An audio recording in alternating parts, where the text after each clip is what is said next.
뭐 아무튼 오늘은 이 자리가 참 의미가 난 있다고 보는 게 이제 뭐 같이 시작한 부사관부터 제대한 또 오래 근무하고 제대한 사람, 또 제대를 앞둔 사람이 지금 다 모여 있어서 여러 가지로 서로에게 도움이 될 수 있는 시간이 될 수 있지 않을까 싶기도 하고 또 이런 자리를 빌어서 서로 또 한 번은 미래를 생각해 보면서 후배 입장에서는 미래를 생각해 볼 수 있는 기회도 되고 선배 입장에서는 아 맞아 저랬지 옛날 생각도 좀 해보면서 지금을 한번 다시 돌아보는 시간이 될 수도 있고 뭐 이런 상황들이 뭐 군인들한테는 너나 없이 다 똑같이 적용이 되는 상황이기 때문에 이 이후에 또 누군가가 같은 상황이 벌어진다 그러면 조금은 더 좀 도움이 될 수 있는 조언을 해줄 수 있지 않을까 싶기도 하는 마음에서 일단은 저녁 준비가 이제 큰 이제 주제로 이제 생각을 한다 그러면 이제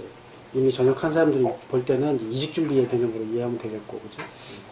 혹은 자기가 경험했던 상황을 이제 나누는 이런 시간으로 활용을 해도 좋으니까 뭐 다양한 주제를 갖고 한번 이야기를 해봤으면 좋겠고, 그런 측면에서 이제 선배들 입장에서 어떤 과정을 거쳐서 전역을 했고 지금은 어떤 상황이고 앞으로 계획은 어떤지 한번 먼저 이야기를 해보고 연차별로 좀 얘기를 좀 했으면 좋겠어. 제일 선배가 먼저 얘기를 해야 되겠지. 목표 지향 의식에서 나오는데 이제 그것이 이제 먼저 선행이 돼야 되겠지. 일단 내가 전역을 하고 싶어서 나왔다. 여기서 마치게 되면 거기서 그냥 어떻게든 쉽게 좀 편하게 지내려고 하는 생각이 들 거라고. 근데 그게 아니라 아니야 내가 여기서 또 배웠고 어디로 갈 거야. 어디로 가지? 라는 목표가 정해져야 되는 거예요. 그래서 이게 이제 군대 있을 때부터 이런 게 하나씩 이제 진행이 되고 나와서도 지금 이제 나와서 첫 직장이지만 나와서도 이제 그 다음 직장이 또 있을 수 있는 거 아니야. 그러니까 자꾸 이제 한 단계 업그레이드 시켜 나가야 되겠지. 그러다 보면 이전에 하지 않았던 거를 내가 자꾸 해야 뭔가를 배우는데 이 과정이 본인이 힘들 거라고. 그래서 어찌 보면 매너리즘에 안 빠지는 게 첫 번째고 계속 끊임없이 리프레시 할 수 있으려면 뭐 나 이외에 내가 지금 소속된 분야의 사람들 뿐만이 아니라 다른 분야 사람들도 만나고 항공업계 안에서도 다른 사람들 자꾸 만나고 또 나 혼자도 계속 서치해야 돼. 아까 구직 사이트 얘기했잖아. 구직 사이트 들어가서 계속 이런 저런 키워드 넣어가면서 여기에서도 보고 저에서도 보고 이렇게 보니까는 그 안에서 지금 자리 싸움 하는 거고 그러니까 이직을 하려고 그러면 같은 업계에서 하려고 하면 안 돼. 그렇죠. 이제 그래가지고 이 경력을 가지고 플러스 알파 할 수 있는 곳으로 가야 돼. 그렇죠. 그런 기관으로 좀 필요해서. 근데 그것도 뭐 이제 이제 뭐 그거는 조금 더 생각을 해봐야 되겠지만 뭐 몸으로 뭐 예를 들어서 현장에서 근무하는 거 좋아 재밌고 하긴 한데 나이가 든단 말이지. 나이가 들어 생각이 달라질 거야. 그리고 이전에 하고 있던 생각과 다른 생각을 하게 될 거고 조금 더 가치 있는 일, 조금 더 만족도가 높은 일 이런 쪽의 생각이 들 수밖에 없어. 그게 이제 일반 정비사 어떤 체계로 볼 때는 말단에서 시키는 일만 육체적 노동만 했던 사람들이 약간은 제반 위에 오버헤드 쪽에 와서 지금 그 경험을 해보는 거야. 해보니까 이전에 했던 거랑 전혀 다르고 책임까지 느껴지고 또 위험하다, 겁난다 이런 생각까지 드니까 부담도 되고. 그렇죠. 불안하게. 근데 이게 필요한 경험이라는 거지. 이걸 하고 그 다음에 이 두 가지가 합쳐서 그 다음에 어디로 갈 것인가에 대한 고민이 필요한 거야. 맨날 밑에서 시키는 일만 했던 사람들, 뭐 대부분의 정비사들이 그러니까. 근데 하다못해 뭐 여기 보급특기도 있지만은 보급 체계도 몰라. 부품이 어떻게 들어와서 지금 내가 사용하고 있는지도 모른다. 막상 근무할 때 저는 애초에 장기 복무 생각은 아예 없이 지원을 한 상태였고 그 당시만 해도 그래서 그 당시에 전역 들어가자마자 너무 전역 준비를 하다 보니까 오히려 그 본 업무를 제가 너무 등한시 했던 것 같아요. 지금 생각해보면. 그래서 군생활 적응하는데도 많이 힘들었고 계속 오히려 그게 계속 악순환이 되다 보니까 아 전역하고 싶다라는 마음이 계속 4년 동안 계속 들었던 것 같아요. 그래서 만약에 아열인계통 문제가 있으면 저희가 좀 해결하고 싶은데 보통은 라인 쪽에서 많이 하죠. 해결을 거기서 APG에서. APG가 와이어 결함까지? 저희는 따로 없어야지고 알특기라고 대단하고 그런 레뷰 특기 따로 있잖아요. 에비오닉 예. 에비오닉 팀이 네. 에비오닉 팀이 따로 있죠. 아시아나제랑 뭐 따로 있는데 저희는 없어가지고 그냥 그 촉탁 부장님들 이제 그 특기 분들이 이제 정년하시고 그쪽도 오시잖아요. 그분들 주도하에 이렇게 많이 하시죠. 네. 라인스타. 그것도 뭐 그 정도면 뭐 한계가 있겠네. 할 수 있는 범위도. 트러블 슈팅은 뭐 엄두도 못 낼 거고 눈에 보이는 거나 뭐 연결하고 하는 정도. 아, 내 생각이 틀렸구나. 내 위치가 지금 여기고 내가 잘못 알고 있었던 게 너무 많았구나 해가지고 정보도 많이 얻어야 되고 그리고 막 실제로 생각하던 거랑 그리고 들어갔을 때랑 완전히 막 다른 경우가 많잖아요. 아까 형님 얘기해 주셨던 것처럼 진짜 생각하던 거랑 많이 다른데 그런 것도 많이 정보라고 할 건 없는 거고 지금 네가 말하는 정보라는 건 지금 군대 안에서도 충분히 할 수 있어. 네가 항공사로 따지면 지금 얘도 좀 그런 케이스인데 LCC기는 하지만 LCC를 차로 얘기하면 이제 카센터 정도로 생각을 그렇죠. 하자. 네.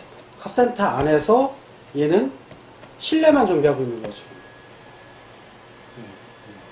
아니지. 엔진도 해보고 타이어도 해보고 배선도 해보고 다 해봐야 카센터의 업무를 다 아는 거지. 근데 너도 지금 카센터에서 엔진만 보고 있다고. 카센터가 어떻게 돌아가는지 카센터 안에서 해볼 수 있는 거 다 해보고 정비만 하는 게 아니라 이 카센터를 어떻게 운영하나요? 지금 얘가 지금 그걸 하고 있는 거예요. 카센터에서 막 시키는 그 작업만 하다가 갑자기 운영 관련된 거 어디 가서 부품을 구입해보라고 그러고 사업을 평가하라고 그러고 막 야 이게 뭐 재무제표 보라고 그러고 이게 지금 막 환장하겠는 거야. 안 해오던 거 하려니까. 이제 거기까지 해봐야 되는 거야. 그러다 보면 아 이게 똑같이 뻥튀기 시켜놓으면 대한항공이고 더 뻥튀기 시키면 카이고 이렇게 나가는 거지. 더 크게 우주까지 가면 나사야. 그러니까 그 개념은 같아. 그런 뜻에서 군대나 대한항공이랑 똑같다라고 표현하는 건데 지금 군대 안에서도 한 부서 안에서만 계속 있었고 그것만 했기 때문에 시야가 너무 좁은 거죠. 그러니까 지금 있는 이제 군대 안에서도 얼마든지 네가 필요한 정보 찾을 수 있는 거고 아 이게 여기나 거기나 같구나라는 것만 빨리 인지하고 있으면 돼. 그러면 내가 만약에 전역을 해서 대한항공을 가겠다. 어느 부서로 갈지는 모르겠으나 지금 내 능력을 객관적으로 판단했을 때 내가 이 정도밖에 안 되는구나. 뭐 나이, 연차 이런 걸 봤을 때 보통 사회적 시선을 볼 때 항공정비사로 몇 년 차 근무를 했고 뭐 어느 정도 나이가 됐다 그러면 정비는 이 정도 할 수 있고 정비뿐만이 아니라 지금 얘가 하고 있는 이런 업무까지 이 정도는 할 수 있어야 되는 거 아니야? 라는 기준 이걸 알아야지. 그게 이력서 안에 들어갈 수 있어야 되는 거야. 그걸 알고 모르느냐의 차이가 있는 거야. 이게. 그냥 그것도 없이 난 이것만 우리 하면 돼 라고 해서 타이어만 30년 만졌습니다. 그러면 계속 타이어 만지세요 이러겠지. 그게 아니야. 이거 했고 이거 몇 년 동안 이거 했습니다. 그래? 그럼 너 일로 와. 그럼 이거 할 수 있겠네? 그러고 와서 그 위에다가 넣을 수도 있어야지. 그래서 전반적인 그 심지어 아까 얘기했던 카센터 전체가 움직이는 원리를 알아야 돼. 이 사람이 어떻게 영업을 해서 어떻게 이득이 나는지 법적으로는 어떤 문제가 있는지 비즈니스를 알아야 됩니다. 그 안에 보급도 있는 거야. 부품 어디 가서 어떻게 사오느냐에 따라 내 영업 이득이 달라지잖아. 그렇지. 근데 뭐 주는 부품 갖다 맨날 교체만 했으니 이게 얼마나 손실이 있고 이것도 모르잖아. 근데 그걸 아는 사람은 아 이거 교체 안 해도 됩니다. 수리해도 됩니다. 혹은 여기보다 여기가 쌉니다라고 얘기할 수도 있어야 되거든. 자동차로 따지면 맨날 정품만 모비스 찍힌 것만 써야 됩니다. 모비스나 애프터마켓 제품이랑 어차피 같은 회사에서 만드는 건데 스티커만 붙였다고 비싸잖아. 네. 굳이 그거 강요해야 되냐고.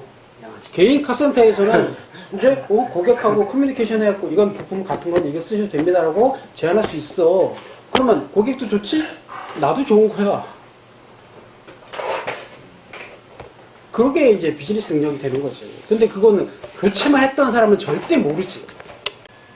조종 계통 그리고 연료 계통 뭐 기체 기본적인 부분들이나 랜딩 기어 시스템 부분 쪽에 이제 교환이나 조절 등을 이제 많이 수행을 하고 지금 정비사라는 직업으로 볼 때 경력자 뭐 혹은 한 항공사에서 뭐 어느 정도의 책임을 질 수 있는 리더 이런 정도의 위치에 있는 정비사라고 하면 최소한 후배들한테는 뭐든지 다 알려줄 수 있을 정도로 해박해야 하나? 결함이 나오면 웬만큼은 다 알고 있어야 하나? 그렇다고 봐? 무조건 다 안다고는 아는 게 아니라 적어도 자기가 그 작업에 대해서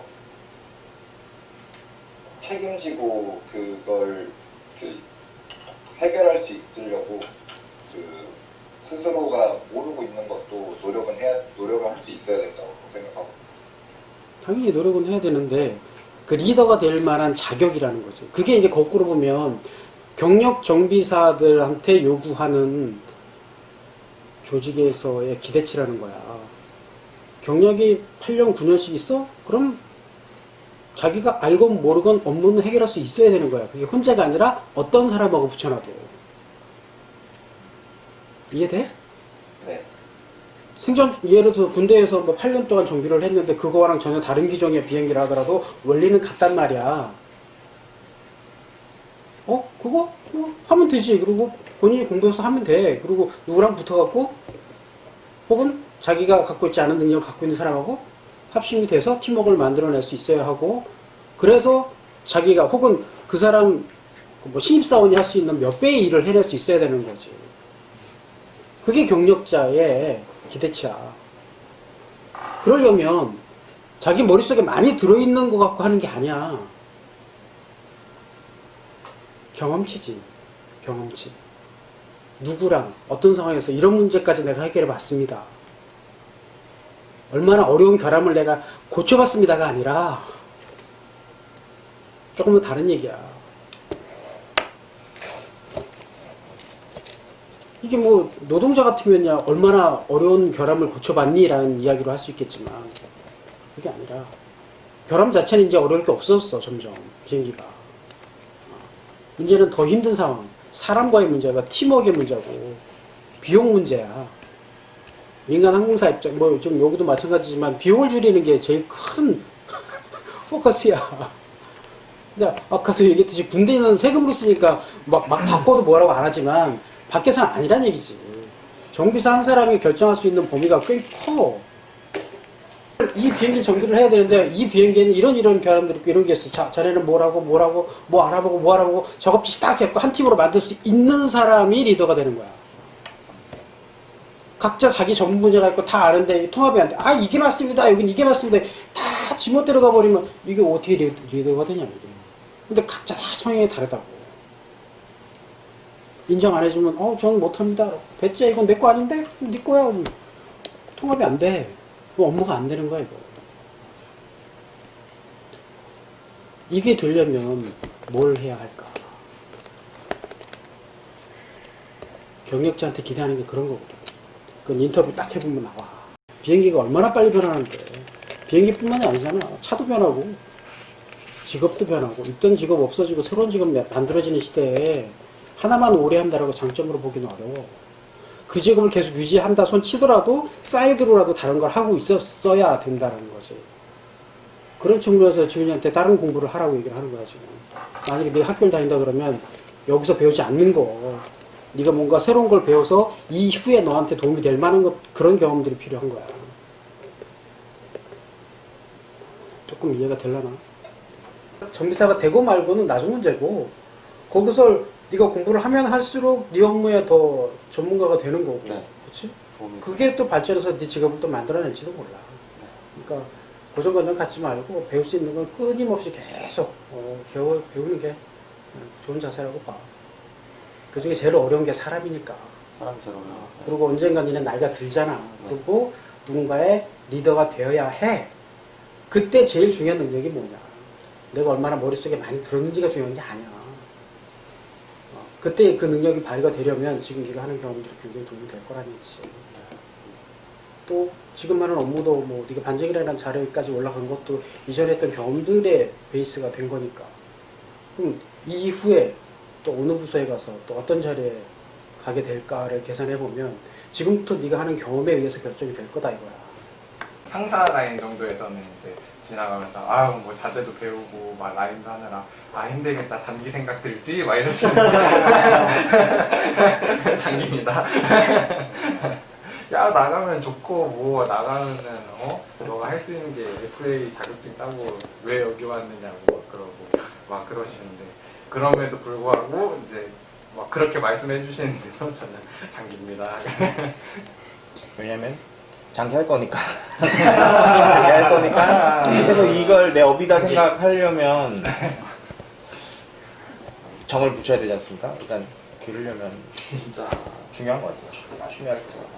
말로만 장기입니다 하고 실제로 장기하고 생각하고 있는 사람은 행동이 달라. 맞아. 저는 티가 나. 진짜 머릿속으로도 장기를 생각하고 있기 때문에 그러니까.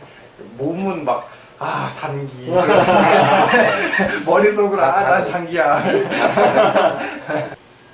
예를 들어서 네가 엔진을 8년 했다. 엔진 8년의 경력을 여기 가서 딱 쳐주고 인정받고 똑같이 그럼 엔진을 하겠다는 뜻인데 아니지.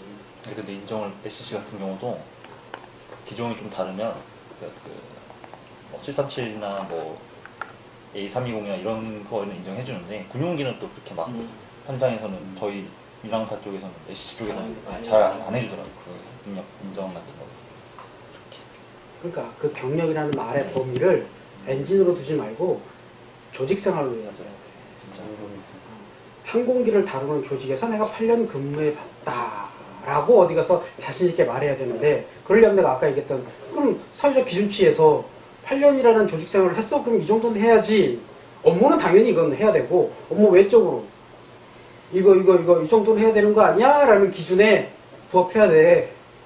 근데 시키는 일만 8년 동안 그냥 노동만 했던 사람들이 그건 안 되지. 그러니까 지금 내가 너한테 시켰던 것처럼 이런저런 사람들 모아서 스터디도 해보고 보급도 알아야 되고 페이퍼업도 해봐야 하고 장비 관리도 해보고 사람들과의 필요한 어떤 조직 관리 등도 해봐야 되는 거야. 전역을 하고 말고는 그때 가서 결정하는 거고 전역 준비를 한다라는 개념은 스스로 그 조직에 내가 이직 준비 얘기 똑같잖아. 전역 준비라는 게 그 조직을 떠나기 위한 준비가 아니라 그 조직에서 인정받기 위한 준비인 거야. 그래서 인정받을 만큼 딱 받고 박수 받으면서 나와야지. 근데 전역 준비를 안 하면 시키는 것만 하거든. 노동자, 그냥 시키는 일만 하는 그런 사람들 많이 봤잖아 지금 분야 안에서. 계급은 올라가는데 하는 일은 하사나 다를 게 없는 많잖아. 그럼 안 되지. 중사, 상사 올라가면 자기 뒤로 빠질 수 있어야 돼. 빠지고 야 네가 해. 공도 밑뒤로 던져주고 자기는 책임만 지면 되는 거야. AMP 서티피케이트는 저런 조그만 비행기 정비하는 능력을 인정해 주는 거거든. 근데 그거 있다고 우리나라 사람들이야 뭐 미국에서 땄으니까 대단한 것처럼 얘기할 수 있을지는 몰라도 그 서티피케이트의 본질은 이 친구는 어떤 비행기를 갖다 줘도 매뉴얼에 근거해서 제대로 정비할 수 있습니다라는 걸 인정해 주는 거야. 어떤 특정 기종에 대해서 얘는 이 비행기 만들 수 있습니다라는 웨이팅을 얘기하는 게 아니라 어떤 비행기든 매뉴얼의 근간으로 본인이 스스로 학습하면서 정비할 수 있습니다라는 인정해 주는 거지. 제대로 근거했을 때 얘기야. 그럼 이게 비행기 쪽으로서는 AMP지만 인간으로 조직 구성원으로 볼 때는 뭘까? 그렇게 인정받으려면 뭐가 있어야 할까? 어떤 분야에서 몇십 년 있었습니다가 아니라 뭘까? 이 고민을 해봐야 되는 거야. 내가 업무를 하면 스스로 만족감을 찾고 그래야 다들 매너리즘에 대한 부분을 있지 않습니까? 근데 이게 자기 분야에 대해서 만족감이 많이 있느냐 없느냐에 따라서 더 발전하고 아니고가 결정되기 때문에 이런 부분이 되게 큰 것 같더라고요. 그래서 저는 좀 적성에 제일 큰 부분이 있고 그 다음이 보수, 어떤 자신이 생각하는 그러한 점을 우선순위를 두고 이직을 하는 게 현명하지 않나라는 생각을 하고 있습니다. 적성 얘기가 나와서 내가 조금만 얘기를 하면 지금 알고 있는 적성이 다가 아니다는 거. 자기가 모르고 있는 적성이 나올 수도 있다는 거. 본인이 계속 공부를 하고 노력하다 보고 나한테 이런 능력도 있었어? 이것도 재밌네? 그럴 수도 있어. 그래서 가능하면 지금 내가 조직의 구성원으로 속해 있을 때 그 일만 하지 말고 다른 걸 해보면서 나의 능력을 자꾸 개발을 해야 돼. 나한테 이런 능력도 있었네? 이것도 생각보다 재밌네? 자꾸 하다 보니까 잘하게 되고 이게 합쳐져 갖고 뭐가 만들어지고 이럴 수 있어. 그러니까 뭐 지금 얘기했듯이 지금 조직 생활을 하면서 자꾸 구직 사이트 알아보고 지원도 해보고 면접도 가보고 이러는 과정이 나한테 긴장감을 계속 줄 수가 있어. 계속 끊임없이 노력을 하게 만들어 주거든. 그게 계속 나를 성장시키잖아. 그게 준비직 목표인 거야. 근데 지금 어떤 조직에 있던 거나 늘 필요한 거야. 군대가 아니라. 근데 이제 큰 조직, 보수적인 조직일수록 안정감이라는 미명하에 자꾸 제한된 사람들 안에서 제한된 시선에 머무는 경우가 많기 때문에 이게 함정이지. 그러다가 갑자기 이런 뭐 코로나 같은 이런 사태가 딱 와버리면 항공사가 이렇게 흔들릴지 어찌 알았어 아무도 몰랐잖아. 근데 이런 일은 언제든지 어느 곳에서든 있을 수 있다라는 거. 그렇죠. 아주 아이가 생기고 이제 오늘 아이를 키우는 입장이니까 이제 아이에 관련된 얘기도 나중에 좀 하겠지만 부모의 능력만큼 아이를 성장시키거든. 부모가 군인이면 애도 군인 만들어. 맞아. 뭔 짓이냐고. 그럼 부모가 정규사원 그 부모가 성장을 멈췄기 때문에 그래 그게. 부모가 아는 범위 안에서 아이를 양육시킬 수밖에 없기 때문에 딱 그만큼밖에 못 커요. 더 커야 돼. 부모가 더 많이 공부해야 돼. 자식을 위해서라도. 그건 뭐 나중에 얘기긴 하지만 와닿을 거야 많이. 근데 그러기 위해서라도 공부는 더 많이 해야 되고 조금 나이가 들면서 시야도 넓어져야 하지. 직업만 가서 볼 게 아니라. 가장 뭐 얘기했듯이 장기라는 얘기를 딱 던져놓고 그래도 난 여기 안에서 최선을 다해서 즐겁게 근무를 하겠다라고 생각하면 뭐 한 조직에서만 오래 있으면 재미없지. 이쪽도 갔다 저쪽도 갔다 하면서 다양하게 경험도 해보면서 많이 성장을 하면 그 안에서도 인정을 받고 나도 재미있고 그러면서 그럼 부대 안에서는 이렇게 생각할 게 아니네. 부대 밖에서는 이렇게 생각도 해봐야지. 내 삶 안에서 직업으로 볼 때도 굳이 내가 하나의 직업만 가질 필요는 있어? 법적으로만 하나면 되지. 군인이라는 신분 때문에. 법적으로만 하나면 되지. 아니 요즘 같은 시대에 직업이 얼마든지 만들 수 있잖아. 네. 유튜브도 해도 돼. 얼굴만 안 나오면 되니까. 그렇죠. 그지? 네. 얼마든지 다양한 직업 만들면서 군인을 부업으로 만들 수도 있어요. 근데 이러려면 시야가 넓어야 되고 경험이 많아야 되는데 했던 것만 계속 반복하니까 이게 어려워지는 거라. 그리고 겁내요 나중에 또. 책임질 게 많아지니까. 그래서 조금이라도 어릴 때 조금 이런저런 경험들을 좀 많이 해봐야 되고 열린 사고를 하려면 나랑 다른 생각하고 있는 사람하고 충분히 커뮤니케이션이 돼야 해. 이제 제일 좋은 건 오프라인에서 서로 진실된 이야기를 주고받는 거고 그거는 이제 인간관계 그리고 신뢰관계 안에서 진짜가 나오지. 모르는 사람한테 진짜를 주지 않잖아. 그렇죠. 진짜 이야기 굳이 제 앞에서 내가 굳이 힘든 얘기 내가 왜 이렇게 되니까. 그럼 결국 관계가 우선이 되어야 하는데 그 관계를 못 만드는 사람은 객관적인 데이터를 얻을 확률도 낮아지는 거야. 맞아요. 그치? 요즘 여기서 다른 분야의 사람들이 이렇게 좀 모여 있는데 자기만이 가지고 있던 깊은 이야기 쉽게 꺼내지가 않잖아. 어렵지. 그럼 뭐, 나 지금 저녁하는데 저 선배님 찾아서 뭐가 좋은 거야? 뭐 괜찮아. 그거 다 좋은 얘기하거나 야 오지 마. 뭐 이유도 얘기 안 해주고. 우리 오지 말라고 하나. 선배 입장에서 후배들하고 교류를 안 하니까 힘들어. 그러면 이제 나 혼자만 알고 있고 이걸 얘기를 안 해줘. 공유를 안 해. 이게 내가 나누고 또 듣고 하는 게 있어서 나도 객관적으로 판단해 볼 수 있는 근거가 되는데 혼자만 생각하고 있는 거예요. 그러니까 나도 판단을 착각하는 경우가 생기는 거고 이 참 위험하지. 그러니까 동료들끼리 나누는 건 뭐 당연하고 뭐 다른 부서나 다른 회사 사람들 다른 분야 사람들하고도 계속 왜냐면 조직생활은 같거든 어디나. 그렇다 보면 내가 지금 판단한 게 우리 조직에만 이런 상황이 있는 게 아니네. 다 똑같네. 이걸 빨리 알아야 되는 거야. 근데 맨날 자기 분야 사람들만 갖고 얘기하니까 저쪽은 좀 나아 보이거든. 저 집은 좀 좋아 보이거든. 그러니까 착각을 해요 또. 군대보다 대한항공이 나을 것 같거든. 그래서 현실을 빨리 알아야 되는데 그러려면 조금 더 깊은 관계를 맺어가면서 다른 그 분야 사람들 미리 만나봐야 돼. 문제를 들었던 면접에 대한 내용이나 이런 것들을 선생님께서 이제 취업 같은 걸 해서 어떤 트렌드나 이런 데를 분석을 해서 관리해 주시는 것도 방법이지 않을까 하는 생각이 또 들어요. 저희도 한번 겪어보는 걸 나중에 시간 지나면 까먹으니까. 그런 부분은 이제 저는 면접을 보고 나면은 정리를 하거든요. 이제 그 이제 입주 사이드라고요. 근데 그런 부분이 있어서 이런 부분은 이제 제자들한테도 요새는 경향이 선배들이 이제 어떤 면접을 봤을 때 이러한 경향에 대해서도 많이 물어보더라. 그래서 그런 것들이 중요하구나. 서로 혼자만 느끼는 게 아니라 공유하고 내가 느꼈으면 그걸 또 나눌 수 있어야 되고 이런 것들을 좀 체계화시켜서 카페로 일단 시작을 해보자라고 지금 얘기를 하는 거니까 조금 한두 번 하다 말지 말고 꾸준히 좀 하자고. 네. 그래? 예.